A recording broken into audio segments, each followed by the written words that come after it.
The time has come for America to hear the truth about this tragic war.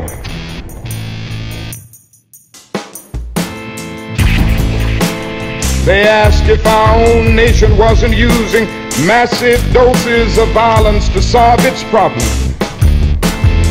And I knew that I could never again raise my voice against the violence of the oppressed in the ghettos without having first spoken clearly to the greatest purveyor of violence in the world today, my own government. America and most of its newspapers applauded me in Montgomery. I stood before thousands of Negroes getting ready to riot when my home was bombed.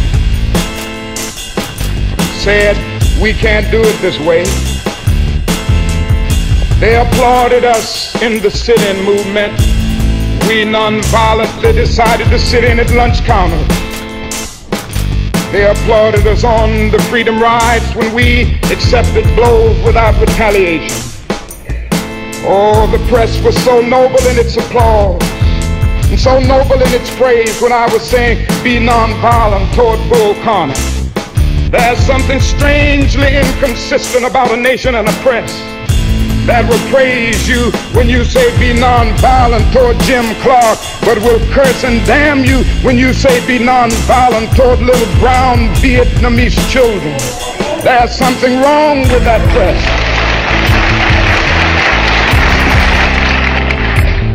Western arrogance of feeling that it has everything to teach others and nothing to learn from them is not just. A true revolution of values will lay hands on the world order and say of war, this way of settling differences is not just. This business of burning human beings with napalm, sending men home from dark and bloody battlefields, physically handicapped and psychologically deranged, cannot be reconciled with wisdom, justice, and love. Every nation must now develop an overriding loyalty to mankind as a whole in order to preserve the best in their individual societies.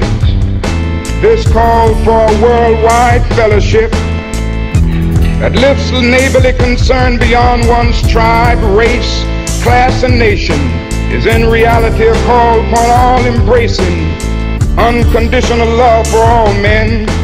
This oft misunderstood and misinterpreted concept, so readily dismissed by the niches of the world as a weak and cowardly force, has now become an absolute necessity for the survival of mankind. We shall overcome because the Bible is right.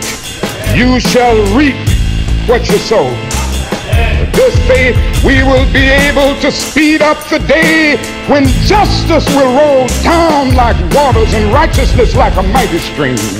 With this faith, we will be able to speed up the day when the lion and the lamb will lie down together, and every man will sit under his own vine and fig tree, and none shall be afraid, because the words of the Lord have spoken it. With this faith, we will be able to speed up the day when all over the world we will be able to join hands and sing in the words of the old Negro spiritual, free at last, thank God Almighty, we are free at last. With this faith, we'll sing it as we are getting ready to sing it now. Men will beat their swords into plowshares and their spears into pruning hooks. Nations will not rise up against nations, neither shall they study war anymore.